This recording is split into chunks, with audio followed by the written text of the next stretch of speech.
नमस्कार साथियों, मैं आपका दोस्त राजेंद्र सभी का स्वागत करता हूं हमारे YouTube चैनल के अंदर। साथियों अपन बात कर रहे हैं जो रीट मेन एग्जाम है साथियों, उनके ऊपर मॉडल पेपर पर अध्ययन कर रहे हैं। साथियों अपन लेवल सेकंड और सब्जेक्ट साथियों SST उनके ऊपर अपन रेगुलर अध्ययन कर रहे हैं। आपको बता दूं, मैं इससे पहले आपके लिए मैंने 8 मॉडल पेपर करवा दिए हैं। 8वें मॉडल पेपर के साथियों 65 क्वेश्चन मैंने कंप्लीट कर रहे हैं। तो आज की क्लास जो होगी साथियों 66 नंबर क्वेश्चन से शुरुआत होगी। मॉडल पेपर नंबर होगा साथियों 8 नंबर, ठीक है। यदि आप वो पहले वाले मॉडल पेपर देखना चाहते हैं तो मैंने प्लेलिस्ट बना रखी है, सारे मॉडल आपको वहां पे मिल जाएंगे। रही बात साथियों PDF की, PDF डाउनलोड करने के लिए हमारा टेलीग्राम चैनल ज्वाइन कर लीजिएगा। वहां से आप आसानी से बिल्कुल निःशुल्क PDF आप डाउनलोड कर सकते हैं साथियों। तो पहला क्वेश्चन शुरुआत करते हैं 66 नंबर क्वेश्चन से। एकमात्र ऐसा स्थल जहां से सिंधु सभ्यता व पूर्व सिंधु सभ्यता के अवशेष मिले हैं, तो कौन सा आंसर रहेगा साथियों? एकमात्र स्थल बताना है जहां पे सिंधु सभ्यता एवं पूर्व सिंधु सभ्यता के अवशेष मिले हैं। कालीबंगा, मोहनजोदड़ो, बनावली या लोथल? तो कौन सा आंसर राइट रहेगा साथियों? तो इस क्वेश्चन का जो राइट आंसर हो जाएगा वो हो जाएगा आपका कालीबंगा हो जाएगा साथियों। ये कालीबंगा स्थल है कहाँ पर? ये है साथियों हनुमानगढ़ के अंदर। कहाँ पर है?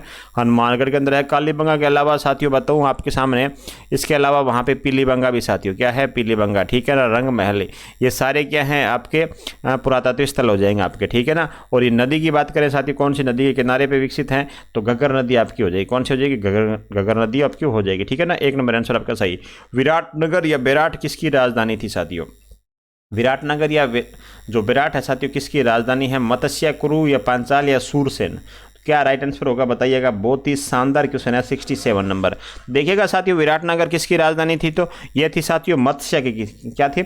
मत्स्य की ये राजधानी थी विराटनगर, ठीक है ना। अपन इसके अलावा बात कर लेते हैं साथियों सूरसेन। सूरसेन की राजधानी कौन सी हो जाएगी? तो सूरसेन की राजधानी हो जाएगी साथियों मथुरा हो जाएगी। कौन सी हो जाएगी?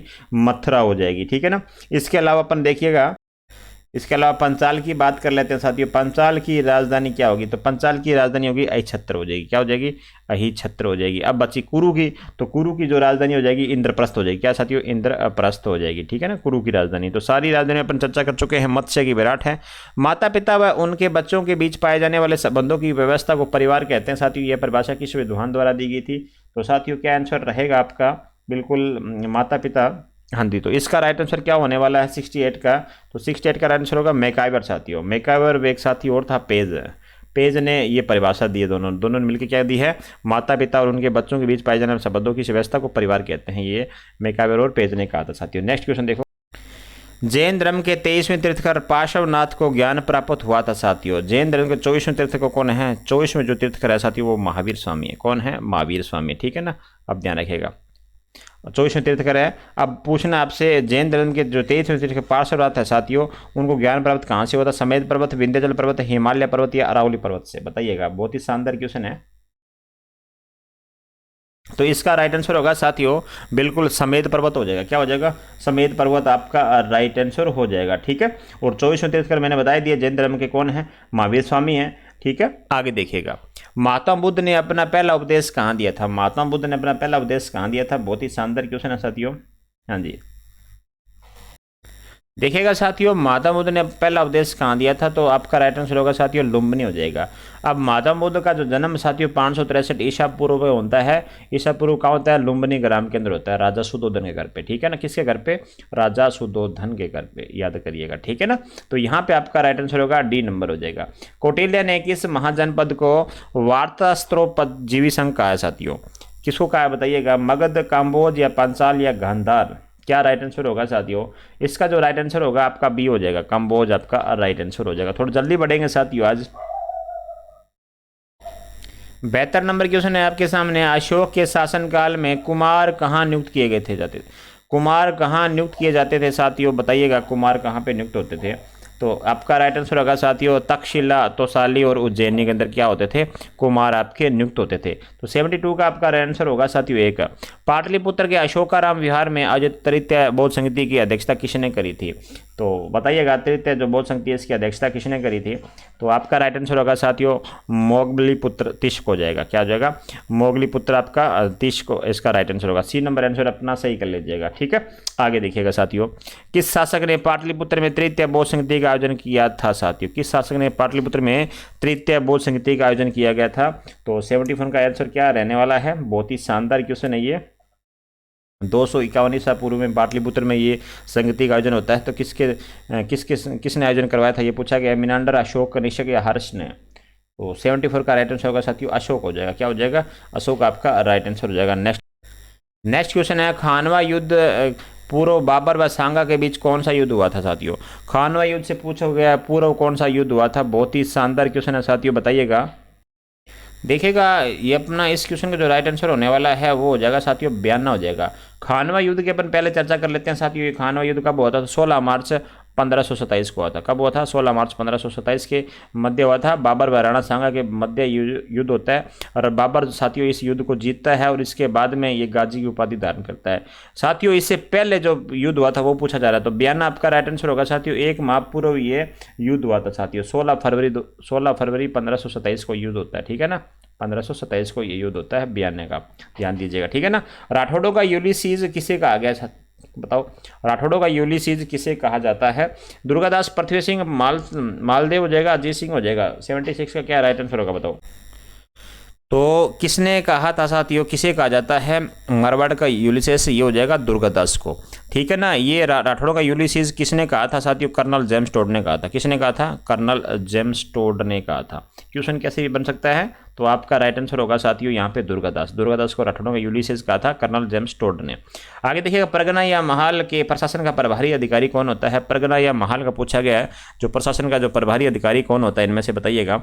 तो आपका राइट आंसर होगा साथियों सिकदार हो जाता है। कौन होता है? सिकदार होता है, ठीक है ना। आगे बढ़ो।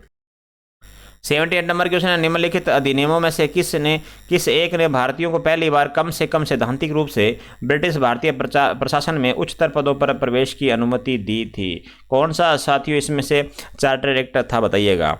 78 नंबर क्वेश्चन का क्या आंसर होगा? तो राइट आंसर होगा साथियों चार्टर एक्ट 1833 आपका राइट आंसर होगा। क्या होगा? चार्टर एक्ट 1833 आपका राइट आंसर हो जाएगा।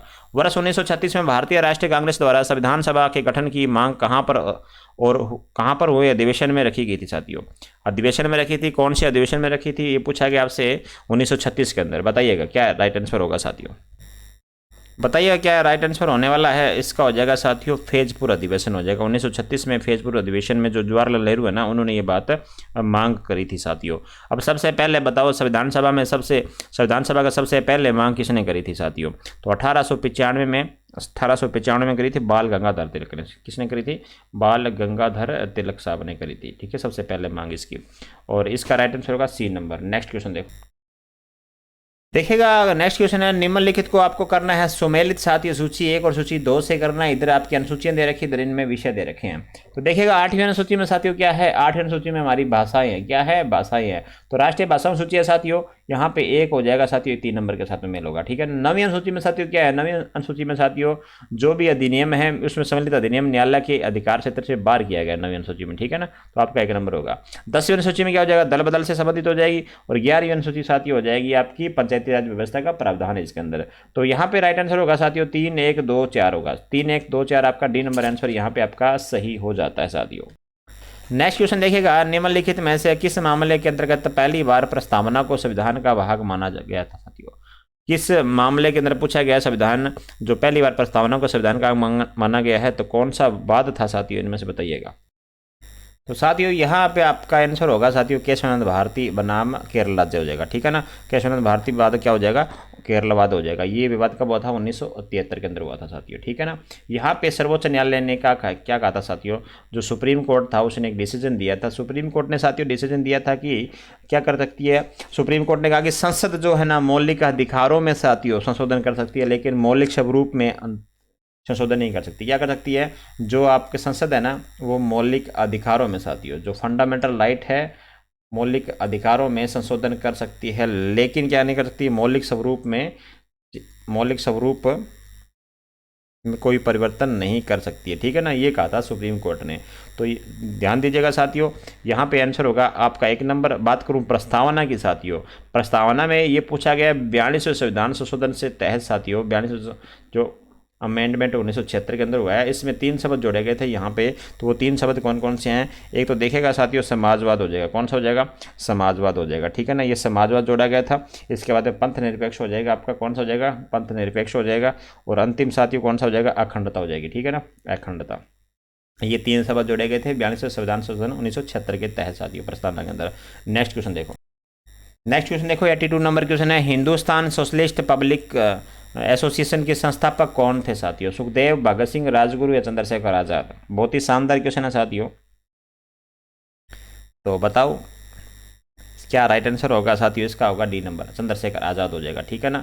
इस पुस्तक का साथियों बात करें इसकी स्थापना कब करी थी, तो इसकी स्थापना करी थी साथियों 1958 के 1928 के अंदर साथियों। कब करी थी? 1928 के अंदर, ठीक है ना, चंद्रशेखर आज़ाद ने। लंदन में द्वितीय गोलमेज सम्मेलन के आयोजन का केंद्र था साथियों। लंदन में द्वितीय गोलमेज सम्मेलन का आयोजन का केंद्र कौन सा था 83 के अंदर? तो साथियों राइट आंसर होगा सेंट जेम्स पैलेस हो जाएगा। कौन सा हो जाएगा? सेंट जेम्स पैलेस आपका सही हो जाएगा, ठीक है ना। आगे देखेगा इंडियन डिवाइडेड पुस्तक के लेखक कौन है? इंडियन डिवाइडेड साथियों ये कर लीजिएगा, इंपॉर्टेंट पुस्तक है ये इंडियन डिवाइडेड। बताइएगा किसकी पुस्तक है ये? तो साथियों ये हो जाएगी वीपी मेनन की हो जाएगी। किसकी हो जाएगी? वीपी मेनन की ये पुस्तक हो जाएगी, ठीक है ना। 1 नंबर आंसर यहाँ पे आपका सही हो जाएगा। आगे देखेगा भारतीय सशस्त्र सेनाओं का सर्वोच्च कमांडर कौन होता है साथियों? जो सशस्त्र सेनाएं होती है उनका सर्वोच्च कमांडर कौन होता है? बहुत ही शानदार क्वेश्चन है। तो साथियों यहाँ पे हो जाएगा राष्ट्रपति होता है। सर्वोच्च कमांडर कौन होता है? तो यहाँ पे आपका राष्ट्रपति सर्वोच्च कमांडर होता है, ठीक है ना। नेक्स्ट क्वेश्चन देखो, थोड़े से जल्दी बढ़ेंगे साथियों, आज थोड़ा सा ना टाइम का भी ध्यान में रखना पड़ता है। निम्नलिखित कथनों पर विचार कीजिएगा। ये कथन दे रखे आपके सामने साथियों, देखिएगा कौन सा कथन सही होगा। केवल राज्यसभा में यह शक्ति नहीं था कि वह यह घोषणा करे कि राज्य सूची में से किसी विषय के संबंध में राष्ट्रीय हित में संसद विधि बना सकती है साथियों। ये तो बिल्कुल सही है हमारा। आपात की घोषणा का अनुमोदन करने वाले संकल्प केवल लोकसभा द्वारा पारित किए जाते हैं साथियों। ये बिल्कुल गलत है, ठीक है ना। लोकसभा जरूर थोड़ी ना लोकसभा में पारित होंगे ये। यहाँ पे साथियों आपका जो राइट आंसर होगा वो होगा केवल 1, ठीक है ना। क्या हो जाएगा? केवल 1 आपका सही आंसर होगा, ठीक है। नेक्स्ट क्वेश्चन देखो। नेक्स्ट क्वेश्चन है आपके सामने, निम्न कथनों पर आपको क्या करना है? विचार करना साथियों। क्या करना है? विचार करना है। अब इसका आंसर दीजिएगा, ठीक है ना। प्रारंभ में उच्चतम न्यायालय के मुख्य न्यायाधीश सहित 1+7 न्यायाधीशों की संख्या 8 थी साथियों। क्या ये सही है? क्या बताओ। देखिएगा दूसरा है आपके सामने, वर्ष 1977 में न्यायाधीशों की उच्च संख्या 18 कर दी गई साथियों। ये भी सही है हमारा। और वर्ष 1986 में इस संख्या को बढ़ाकर 26 कर दिया गया साथियों। बिल्कुल यह भी हमारा यहाँ पे सत्य है। और अगस्त 2019 में से मुख्य न्यायाधीश सहित कुल न्यायाधीशों की संख्या 34 कर दी गई साथियों। ये भी सही है हमारा। 1 2 3 4 हमारा सही है। तो सभी कथन आपके यहाँ सही हो जाएंगे साथियों, ठीक है ना। सारी बात आप उच्चतम न्यायालय से ध्यान में रखेंगे। नेक्स्ट क्वेश्चन देखो, जिला न्यायाधीश की नियुक्ति कौन करता है साथियों? जिला न्यायाधीश की नियुक्ति कौन करता है बताइएगा। बहुत ही शानदार क्वेश्चन है। तो संबंधित राज्य का साथियों राज्यपाल होता है, वो नियुक्ति करता है। कौन करता है? संबंधित राज्य का जो राज्यपाल होता है साथियों वो नियुक्ति करता है। अब देखिएगा साथियों अपन बात करें जो उच्च न्यायालय है, उच्च न्यायालय का साथियों वर्तमान में मुख्य न्यायाधीश राजस्थान में कौन है आपको ये बताना है वर्तमान में, ठीक है ना। वर्तमान में साथियों बता देता हूँ पंकज मित्तल है जो वो वर्तमान में साथियों नहीं है। ध्यान रखिएगा उच्च न्यायालय के न्यायाधीश वर्तमान में कौन है? तो मनिंदर मोहन श्रीवास्तव साथियों। कौन है? मनिंदर मोहन श्रीवास्तव है, ठीक है। अब ये क्या है साथियों? ये कार्यवाहक है। पहले से पहले पंकज मित्तल थे जो 40 नंबर के थे साथियों। क्या थे? 40 नंबर के थे पंकज मित्तल। अब इनको क्या बना दिया गया? सुप्रीम कोर्ट में न्यायाधीश बना दिया गया साथियों, ठीक है ना। तो अभी ये कार्यवाहक कौन हो गया? मनिंदर मोहन श्रीवास्तव हो गया। ध्यान रखिएगा, ठीक है ना। इंपॉर्टेंट क्वेश्चन बन जाता है आपका। आगे देखिए किसी राज्य के मुख्यमंत्री की नियुक्ति कौन करता है? तो किसी राज्य के जो मुख्यमंत्री की नियुक्ति कौन करेगा साथियों? राष्ट्रपति, प्रधानमंत्री, राज्यपाल या विधानसभा अध्यक्ष? बताइएगा कौन करेगा। तो साथियों यहाँ पे आंसर होगा आपका राज्यपाल करेगा। कौन करेगा? राज्यपाल करता है 164 आर्टिकल के तहत साथियों, ठीक है ना। आगे देखिएगा 90 नंबर क्वेश्चन, निम्न में से कौन सा कथन असत्य है? असत्य कथन आपको यहाँ पे पहचान करना है। तो कौन सा कथन असत्य हो जाएगा 90 नंबर क्वेश्चन के अंदर? तो बताइएगा साथियों कौन सा हो जाएगा। सरपंच ग्राम सभा की बैठक बुलाने के लिए उत्तरदायी है साथियों। बिल्कुल उत्तरदायी है। ग्राम सेवक पंचायत के अभिलेखों के सुधारने के लिए उत्तरदायी है। और सरपंच पंचायत कर्मचारियों पर प्रशासनिक प्रवेशन में नियंत्रण रखता है साथियों। बिल्कुल ये तो काम ही इसका नहीं है, ठीक है ना। ये काम थोड़ी ना इसका सरपंच थोड़ी ना करता। जो कर्मचारी होते हैं जो प्रशासनिक प्रवेशन कौन करता है? ये तो सरपंच नहीं रखता साथियों।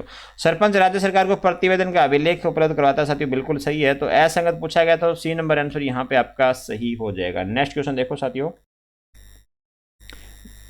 91 नंबर क्वेश्चन है, निम्न में से कौन सा विकल्प सत्य है? जो विकल्प सत्य है आपको उसी की पहचान करनी है। आम जनता की कठिनाइयों व शिकायतों के निवारण के लिए जिला स्तर पर जन अभाव अभियोग व सतर्कता की समिति होती है साथियों। पंचायती राज व्यवस्था के सुचारू रूप से संचालन के लिए जिला प्रशासन परिषद को सहयोग करना पड़ता है साथियों। जिला में वनों के संरक्षण एवं विकास हेतु जिला वन अधिकारी होता है जो वनों के विकास के कार्य व देखभाल करता है। ये भी सही है हमारा, तो राइट आंसर हो जाएगा साथियों डी नंबर हो जाएगा। 92 नंबर क्वेश्चन थोड़ा सा जल्दी बढ़ रहे हैं साथियों। देखिएगा, निम्नलिखित में से किस रेखा से अंतरराष्ट्रीय समय का निर्धारण होता है? कौन सी रेखा के साथियों बताना है, कौन सी ऐसे में से रेखा है जिनका अंतरराष्ट्रीय समय का निर्धारण होता है? बहुत ही शानदार क्वेश्चन है साथियों। यहाँ पे आपका राइट आंसर होगा ग्रीनविच हो जाएगा साथियों। क्या हो जाएगा? ग्रीनविच आपका राइट आंसर हो जाएगा। ठीक है, तो सी नंबर आंसर यहाँ पे आप सही कर लीजिएगा। नेक्स्ट क्वेश्चन देखो, पृथ्वीराज तृतीय संबंधित था अजमेर के चौहान शासक, सिरोही के चौहान वंश या शाकंभरी के चौहान वंश या मालवा के परमार वंश साथियों। तो 93 जो नंबर क्वेश्चन है इसका राइट आंसर होगा अजमेर का चौहान वंश साथियों। पृथ्वीराज इसको अपन तृतीय बोल रहे हैं साथियों, पृथ्वीराज चौहान भी बोलते थे साथियों। क्या बोलते थे? चौहान। ठीक है ना, सारी बात आप ध्यान रखिएगा। इसका दो चीज़ पूछी जाती है यहाँ से साथियों। तो आपका 1191 में जो तराइन का प्रथम युद्ध हुआ था वो पूछा जाता है, और 1192 में जो सेकंड युद्ध होता है साथियों वो पूछा जाता है। ये युद्ध होते किसके मध्य है? तो यहाँ पे होता है मोहम्मद गोरी के मध्य साथियों। किसके मध्य होता है? मोहम्मद गोरी के मध्य युद्ध होता है। पहला युद्ध साथियों ये पृथ्वीराज चौहान जीतता है, दूसरा युद्ध मोहम्मद गोरी जीतता है, जिसके बाद में क्या करता है? इसको कैदी कर लेता है साथियों, कैद में कर लेगा और क्या कर देगा? इसको मार देगा साथियों। ठीक है ना, और तो 1192 इसकी मृत्यु हो जाती है पृथ्वीराज तृतीय की। राजस्थान में पंचायत समितियों की कुल संख्या कितनी है साथियों? 31 मई 2019 के अनुसार बताना है पंचायत समितियों की कुल संख्या कितनी है। तो पंचायत समितियां हैं कितनी राजस्थान में, ये बताना है आपको। बहुत ही शानदार क्वेश्चन है। तो राइट आंसर क्या होगा साथियों? 31 मई 2019 की बात चल रही है, तो यहाँ पे 295 आपका राइट आंसर होगा। 94 का डी नंबर आंसर होगा साथियों। अभी वर्तमान में बात करें तो वर्तमान में पंचायत समितियाँ कितनी है पूरी बात कर लेते हैं। वर्तमान में क्या है? 33 जिले हैं साथियों। आपके कितने जिले हैं? 33 जिले हैं। आपके संभाग कितने हो जाएंगे? संभाग हो जाएंगे साथियों 7 हो जाएंगे। नगर निगम कितने हैं साथियों? तो नगर निगम हो जाएंगे आपके टोटल 10 हो जाएंगे। और पंचायत समितियाँ कितनी है? तो पंचायत आपकी समितियाँ हो जाएगी 352 हो जाएगी। कितनी हो जाएगी? 352 हो जाएगी। ग्राम पंचायत कितनी हो जाएगी साथियों? आपकी ग्राम पंचायत हो जाएगी 11,283 हो जाएगी। कितनी हो जाएगी? 11,283 आपकी ग्राम पंचायत हो जाएगी साथियों। ये है पूरा डाटा आपका। अब बात करें साथियों जो पंचायती राज संस्था है इसका उद्घाटन कब हुआ था? तो साथियों 2 अक्टूबर 1959 को साथियों बगदरी गांव के अंदर होता है साथियों उद्घाटन। बगदरी यानी कि नागौर के अंदर राजस्थान में इसका उद्घाटन होता है। पंडित जवाहरलाल साहब इसका उद्घाटन करते हैं। ठीक है ना, सारी बात को ध्यान रखिएगा। आगे देखिएगा 95 नंबर क्वेश्चन है, केंद्र राज्य संबंधों पर RS सरकारी आयोग का गठन हुआ था साथियों। कब गठन हुआ था ये पूछा जा रहा है आपसे। तो राइट आंसर साथियों क्या होगा आपका? जून 1983 हो जाएगा। जून 1983 आपका राइट आंसर होगा साथियों। 17वीं लोकसभा में वर्तमान में कितनी महिला सदस्य हैं? 17वीं लोकसभा में पूछा जा रहा है, तो वर्तमान में कितनी जो महिला सदस्य हैं वो बताना आपको। ठीक है, बताइएगा साथियों। तो राइट आंसर क्या होगा साथियों? इसका जो राइट आंसर होगा वो हो जाएगा 81 हो जाएगी। क्या हो जाएगी? 81 हो जाएगा। 17वीं जो लोकसभा का गठन हो साथियों 2019 में गठन होता है। इसका अध्यक्ष कौन है साथियों लोकसभा के? तो साथियों इसके अध्यक्ष हैं ओम बिरला साहब है। कौन है? ओम बिरला साहब इसके अध्यक्ष हैं। ठीक है ना, तो आगे बढ़ रहे हैं। टोटल संख्या की बात करें साथियों, टोटल है 543 सदस्य, जिनमें से 81 क्या है? महिलाएं हो जाएंगे आपके। नेक्स्ट क्वेश्चन देखो। नेक्स्ट क्वेश्चन है, नादिर चंद्र उभार की उत्पत्ति होती है साथियों पृथ्वी घूर्णन के कारण होती है, चंद्रमा गुरुत्वाकर्षण के कारण होती है, ये भी दोनों की वजह से या उपरोक्त में से कोई कारण नहीं है साथियों। 97 का बताना है। बताओ, बहुत ही शानदार क्वेश्चन है साथियों। तो 97 का हो जाएगा साथियों राइट आंसर आपका सी नंबर हो जाएगा। ठीक है ना, पृथ्वी घूर्णन की वजह से होता है, चंद्रमा के गुरुत्वाकर्षण के कारण भी साथियों चंद्र उभार की ये उत्पत्ति होती है। ठीक है ना, ज्वार भाटे की पूछा जा रहा है आपसे, तो सी नंबर आंसर आपका यहाँ पे सही हो जाएगा। निम्न में से कौन सा युग्म सुमेलित नहीं है? जो युग्म आपका सुमेलित नहीं है ना वो बताना आपको। ये धाराएं दे रखी है और उनका इनका स्थान दे रखा है आपको। ठीक है ना, तो बताओ कौन सा सुमेलित नहीं है आपका। देखिएगा साथियों, हम बोल्ट धारा जो साथियों दक्षिणी प्रसाद के अंदर ये सही है। फोकलैंड धारा साथियों दक्षिणी अंटार्कटिक साथियों ये भी हमारा यहाँ पे ये सही हो जाएगा। लेब्राडोर धारा साथियों उत्तरी प्रशांत दे रखा है, ये अंध महासागर हो जाएगा साथियों। क्या हो जाएगा? अंध महासागर में बहने वाली ठंडी जल धारा है साथियों। ठीक है ना, तो ये आपका उत्तरी प्रशांत लिखा हुआ, ये गलत है हमारा। मोजाम्बिक धारा साथियों हिंद महासागर, ये तो सही है। तो सी नंबर आंसर यहाँ आपका सही हो जाएगा। आगे देखिएगा नेक्स्ट क्वेश्चन है 99 नंबर है, निम्नलिखित में से कौन से वनों में रहने वाले जंतुओं में हवा में तैरने के गुण विकसित हो जाते हैं? हवा में तैरने वाले गुण विकसित हो जाते हैं साथियों कौन से वनों में रहते हैं? उष्णकटिबंधीय सदाबहार वन, कोणधारीय वन या मृस्थलीय वन या टुड्रा वन। 99 का क्या आंसर हो सकता है साथियों बताओ। तो यहाँ पे आपका राइट आंसर होगा साथियों उष्णकटिबंधीय सदाबहार वन आपका राइट आंसर होगा। ठीक है ना, यहाँ पे 1 नंबर आंसर आपका सही होगा। राजस्थान की प्रथम शुगर मिल कहाँ स्थापित की गई थी साथियों? राजस्थान की जो प्रथम शुगर मिल है ये पूछा जा रहा है, ये कहाँ पे स्थापित की गई थी साथियों, बताओ। देखिएगा भोपाल, सागर, चित्तौड़गढ़, गंगानगर, उदयपुर या बूंदी, क्या राइट आंसर होगा साथियों? तो प्रथम शुगर मिल की बात करें साथियों, आपका हो जाएगा भोपाल, सागर, चित्तौड़गढ़ हो जाएगा। क्या हो जाएगा? भोपाल, सागर, चित्तौड़गढ़ हो जाएगा। इसकी स्थापना हुई थी साथियों 1932 में। ये निजी क्षेत्र की थी, क्या थी? ये निजी क्षेत्र की ये शुगर मिल थी, ठीक है ना, ध्यान में रखिएगा। इसके बाद में गंगानगर में शुगर मिल का स्थापना होती है 1935 के अंदर। कब होती है? 1935 के अंदर होती है, ठीक है ना। आगे देखिएगा, सब एक के लिए और एक सब के लिए की भावना पर आधारित कृषि पद्धति है साथियों। सब एक के लिए और एक एक सब के लिए, ये भावना की आधारित पर पद्धति बतानी कृषि कौन सी है? जीविकोपार्जित कृषि, विस्तृत कृषि या संविदा कृषि या सहकारी कृषि, बताइएगा 101 का क्या राइट आंसर होगा? तो यहाँ पे आपका राइट आंसर होगा साथियों सहकारी कृषि हो जाएगी। क्या हो जाएगी? सहकारी कृषि हो जाएगी। डी नंबर आंसर अपना सही कर लीजिएगा। नेक्स्ट देखो, देखिएगा 102 नंबर क्वेश्चन है साथियों, आपके सामने सूची 1 और सूची 2 दे रखी है। सूची 1 में औद्योगिक प्रदेश है, दूसरे में इनका देश दे रखा है साथियों। तो लंका सर प्रदेश है साथियों, लंका सायर प्रदेश है, इनका संबंध कहाँ से हो जाएगा? इनका संबंध हो जाएगा साथियों यूनाइटेड किंगडम से हो जाएगा, ठीक है ना, 3 नंबर से हो जाएगा। रूर प्रदेश साथियों ये जर्मनी से संबंधित हो जाएगा। और कहिन प्रदेश की बात करें साथियों, ये आपका जापान से होगा। और दक्षिणी एप्लेशियन प्रदेश आपका हो जाएगा संयुक्त राज्य अमेरिका से हो जाएगा, ठीक है ना। 3 2 4 1 आपका राइट आंसर होगा। सी नंबर आंसर आपका यहाँ पे सही होगा। आगे देखिए 103 नंबर क्वेश्चन है, किसी विशेष वर्ष में उत्पादित डॉट के मूल्य के कुल योगफल को जीडीपी कहते हैं साथियों। जीडीपी किसे कहते हैं ये बताना आपको। तो यहाँ पे आपका राइट आंसर होगा साथियों बी नंबर होगा। सभी अंतिम वस्तुओं और सेवाओं के मूल्य के कुल योगफल को क्या कहते हैं? जीडीपी कहते हैं साथियों, ठीक है। बी नंबर आंसर यहाँ पे आपका सही होगा साथियों। नेक्स्ट क्वेश्चन देखो, 104 नंबर क्वेश्चन है आपके सामने स्क्रीन के ऊपर, देखिएगा क्या राइट आंसर होगा साथियों। बहुत ही शानदार क्वेश्चन आपके सामने ये है 104 नंबर। ब्रिटेन की आर्थिक नीतियों के कारण किस काल में अनौद्योगिकरण की प्रक्रिया प्रारंभ हुई थी साथियों? ऑप्शन आपके सामने है 16 से 1757, 1757 से 1813, 1813 से 1860 या 1860 से 1947।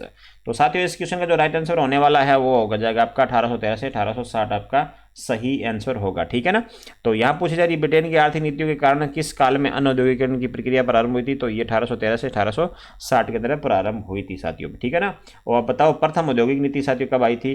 तो प्रथम औद्योगिक साथी नीति आई थी साथियों, ये भी थोड़ा सा बता देता हूँ, 6 अप्रैल 1948 से प्रथम औद्योगिक नीति आई थी, ठीक है ना। जितनी औद्योगिक नीतियां हैं आपके लिए इंपॉर्टेंट बनती है साथियों, ठीक है ना।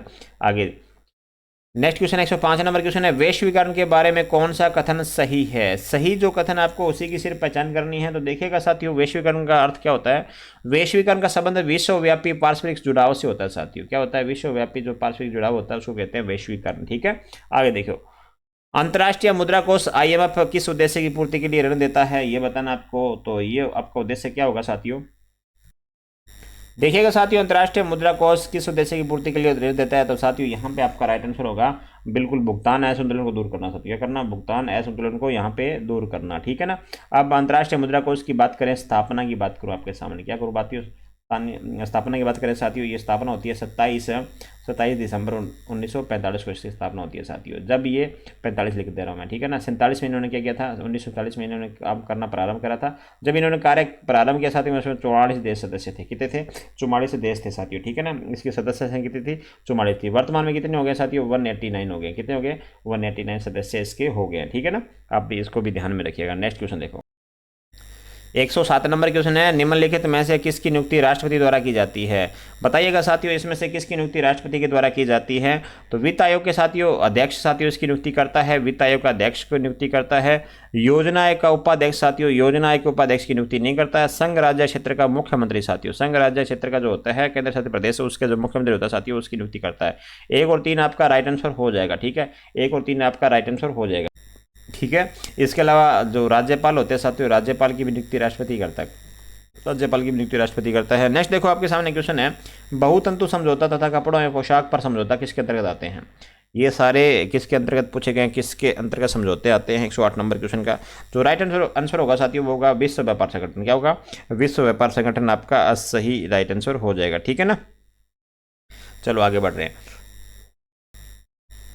राष्ट्रीय ग्रामीण रोजगार गारंटी योजना साथियों मनरेगा का तीसरा चरण कब से प्रारंभ हुआ है? तो तीसरा चरण साथियों 1 अप्रैल 2008 से प्रारंभ हुआ। कब हुआ है? 1 अप्रैल 2008 से प्रारंभ होता है। 100 दिन का साथियों न्यूनतम आपको पता है रोजगार मिलता है। 100 दिन का कितने दिन मिलता है? 100 दिन का रोजगार मिलता है इसके अंतर्गत, ठीक है ना। सारी बात आप ध्यान में रखिएगा। नेक्स्ट देखो खाद्य सुरक्षा का अर्थ है कि सभी लोगों को सभी समय पर पर्याप्त मात्रा में खाद्यान्न उपलब्ध करवाना ताकि वे स्वस्थ एवं सक्रिय जीवन व्यतीत कर सके। यह परिभाषा किसने दी थी साथियों? तो यह परिभाषा दी थी पीवी श्रीनिवासन ने दी थी साथियों। किसने दी थी? पीवी श्रीनिवासन ने दी थी।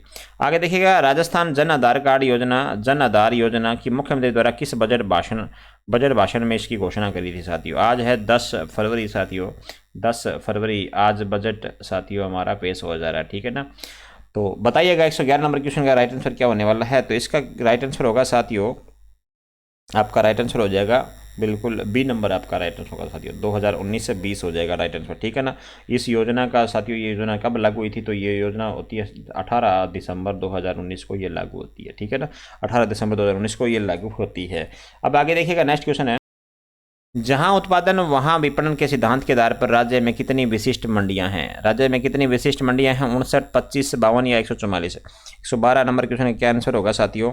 राजस्थान में 25 विशिष्ट मंडियां कितनी हैं? 25 हो जाएगी, ठीक है। 112 का आपका राइट आंसर होगा साथियों बी नंबर आपका सही हो जाएगा। 113 नंबर क्वेश्चन देखिएगा, राष्ट्रीय विकास के समक्ष उत्पन्न चुनौतियों में शामिल है। उत्पन्न चुनौतियों में शामिल क्या है? जनसंख्या वृद्धि और बेरोजगारी में वृद्धि, गरीबी में वृद्धि, उपरोक्त में से कोई नहीं साथियों। क्या राइट आंसर होगा 113 का? तो यहाँ पे आपका राइट आंसर होगा साथियों जनसंख्या वृद्धि हो जाएगा। राष्ट्रीय विकास के समक्ष उत्पन्न चुनौतियों में शामिल कौन सी हो जाएगी? आपकी जनसंख्या वृद्धि हो जाएगी, ठीक है ना। 114 नंबर क्वेश्चन देखिएगा, तृतीय पंचवर्षीय योजना में राष्ट्रीय आय व प्रति व्यक्ति आय की वार्षिक वृद्धि दरें घटने का प्रमुख कारण था साथियों। प्रमुख कारण पूछा जा रहा है, तो इसका प्रमुख कारण साथियों मैं बता देता हूँ। इसका प्रमुख कारण था 1965 और 66 में क्या हुआ? भारी साथियों सूखा पड़ा था, इस वजह से ये प्रमुख कारण था इसका, ठीक है। नेक्स्ट क्वेश्चन देखो, नेक्स्ट क्वेश्चन 115 नंबर क्वेश्चन है, निम्न में से कौन सा सूचकांक मानव विकास रिपोर्ट का भाग नहीं है? जो रिपोर्ट का भाग नहीं है ना, वो बताना आपको। तो आपका राइट आंसर होगा साथियों कौन सा होगा? लैंगिक विकास का सूचकांक साथियों ये भाग है, असमानता समझौती ये भाग है, वो पे गरीबी सूचकांक भाग है, लेकिन मानव पूंजी सूचकांक साथियों ये भाग नहीं है। तो इस क्वेश्चन का राइट आंसर होगा साथियों डी नंबर होगा। राष्ट्रीय उपभोक्ता आयोग में कुल कितने सदस्य होते हैं साथियों? राष्ट्रीय उपभोक्ता आयोग में कुल कितने सदस्य होते हैं? तो आपके साथ कितने सदस्य होते हैं? ये राष्ट्रीय उपभोक्ता संरक्षण जो अधिनियम था साथियों, ये 2019 का अधिनियम है। कब का अधिनियम है? 2019 का अधिनियम है, ठीक है ना। तो ये प्रभावी कब हुआ साथियों? 20 जुलाई 2020 को। कब प्रभावी था ये पूछा जाता है, 20 जुलाई 2020 को ये प्रभावित होता है, ठीक है ना।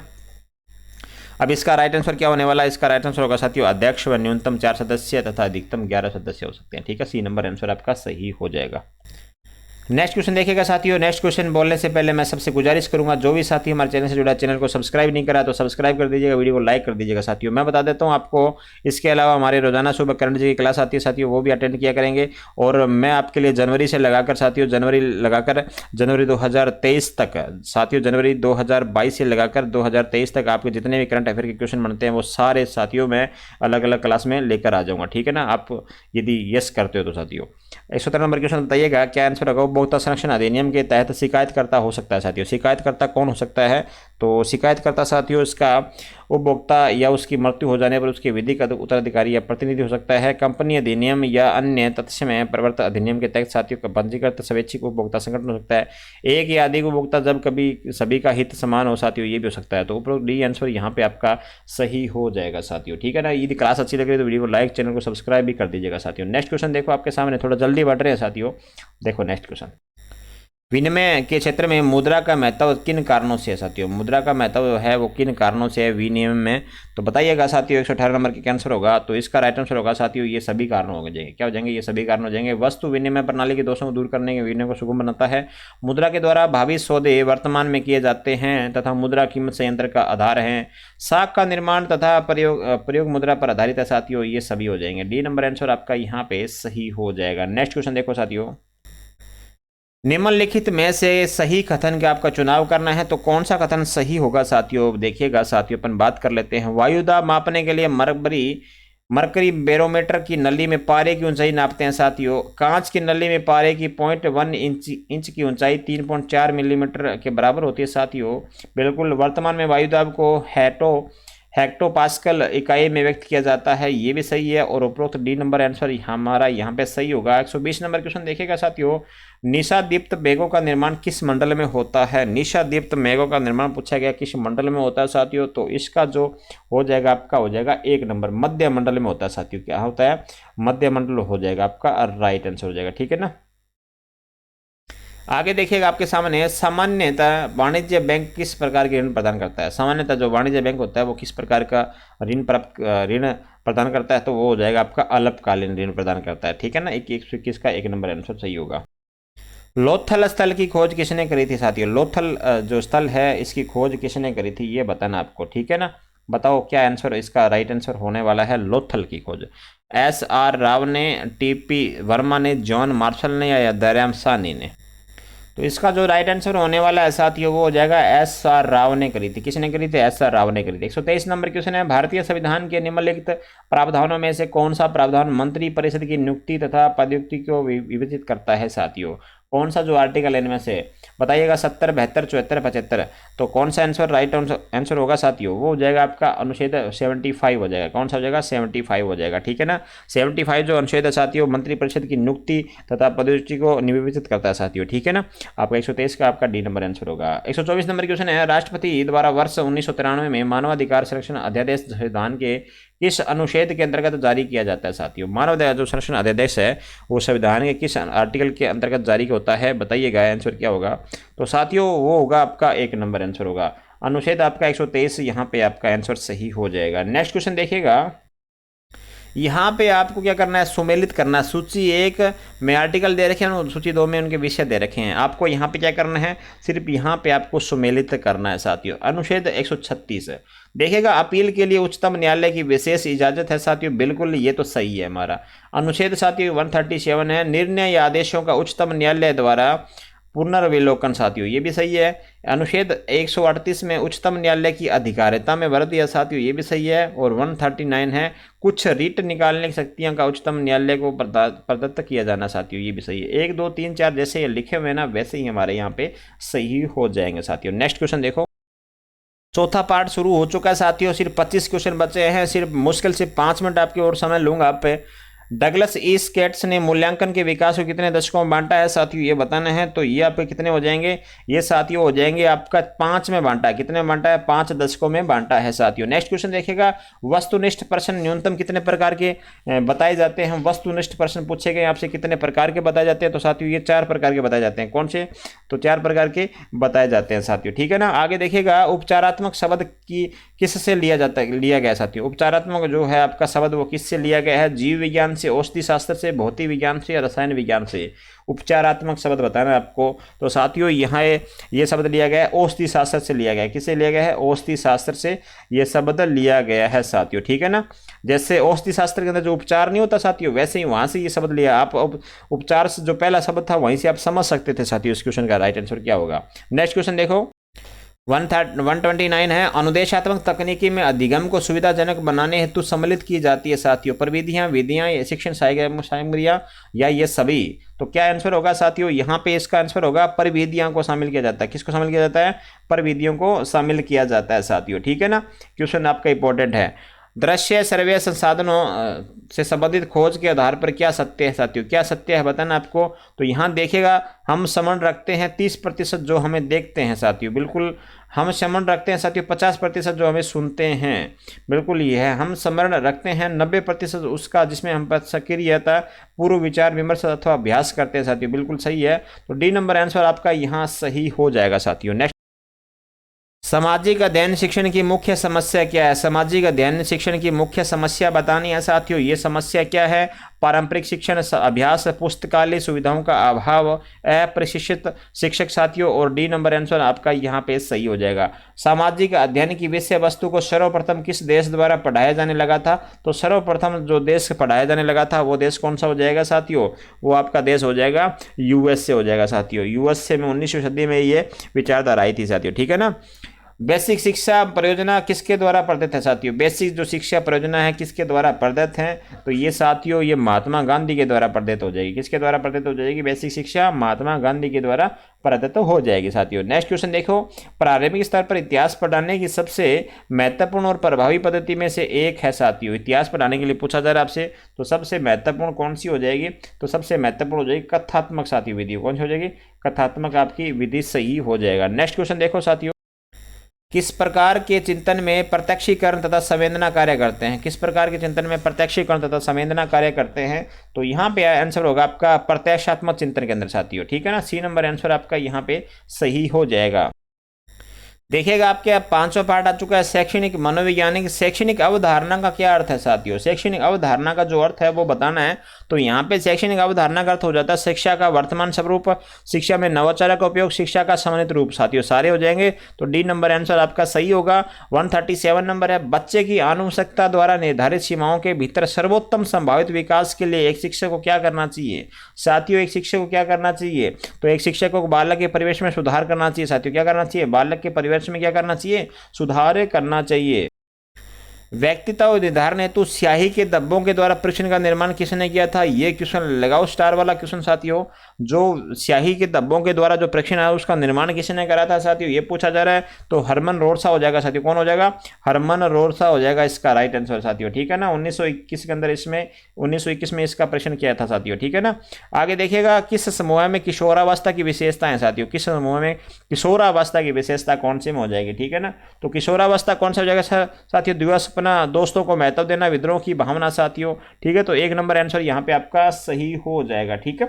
बहुत ही शानदार क्वेश्चन है साथियों, इसको भी एक वोटर लगा सकते हो आप। क्षेत्र सिद्धांत के अंतर्गत संज्ञानात्मक संरचना पर्यायवाची है साथियों। क्षेत्र सिद्धांत के अंतर्गत पूछा गया संज्ञानात्मक संरचना, तो इसका राइट आंसर होगा साथियों बिल्कुल पर्यावरण हो जाएगा। क्या हो जाएगा? पर्यावरण का आपका राइट आंसर हो जाएगा साथियों, ठीक है।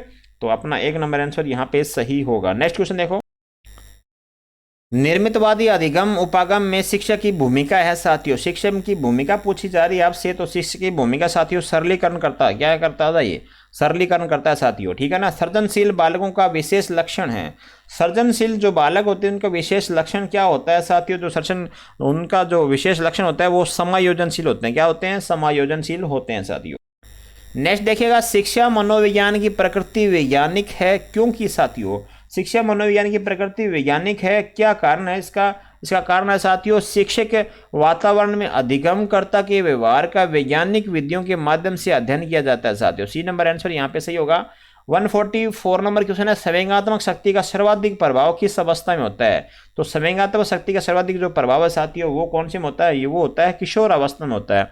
फ्रायड के अनुसार मन की संरचना की सही कोटि क्या है? जो सही कोटि है आपको उसी की पहचान करनी है। तो मन की जो सही कोटि होती है साथियों वो होती है इदम, फिर अहम, फिर अति अहम साथियों। अंतिम में क्या होता है? अति अहम होता है, ठीक है ना। तो बी नंबर आंसर आपका सही हो जाएगा। अंतिम 2 क्वेश्चन है साथियों, अंतिम 5 क्वेश्चन बचे हुए हैं। छठा आपका भाग है सूचना तकनीक साथियों। कंप्यूटर पर सेव की गई फाइल को फाइंड और लोड करने के लिए निम्नलिखित में से किस विकल्प को सेलेक्ट किया जाता है साथियों? तो किस विकल्प को सेलेक्ट किया जाता है? क्लोज कमांड को, न्यू कमांड को, या सेव कमांड को, या ओपन कमांड को साथियों? बताइएगा क्या राइट आंसर होगा 146 का? तो 146 का राइट आंसर होगा साथियों ओपन कमांड का। क्या होता है? ओपन कमांड आपका राइट आंसर हो जाएगा 146 का, ठीक है ना। सेव की जो फाइलें होती है शायद उनको फाइंड और लोड करने के लिए ओपन कमांड को क्या करते हैं? अपन सेलेक्ट करते हैं। कंप्यूटर का मॉनिटर होता है साथियों। कंप्यूटर का मॉनिटर क्या होता है? स्टोरेज होता है, प्रोसेसिंग डिवाइस है, इनपुट डिवाइस है, या आउटपुट डिवाइस है? कंप्यूटर का मॉनिटर बताना आपको साथियों, ठीक है ना। तो यहाँ पे आपका कंप्यूटर का जो मॉनिटर होता है वो होता है आउटपुट डिवाइस होता है साथियों। क्या होता है? आउटपुट डिवाइस हो जाएगा, ठीक है। आउटपुट डिवाइस हो जाएगा, ठीक है, याद करिएगा। कीबोर्ड वगैरह ये जो आपकी कीबोर्ड होती है, ये कीबोर्ड मान लो, एक माउस हो जाएगा साथियों। ये क्या होते हैं? ये सारे इनपुट होते हैं। क्या होते हैं? इनपुट डिवाइस होते हैं आपके, ठीक है ना। इनपुट डिवाइस होते हैं सारे।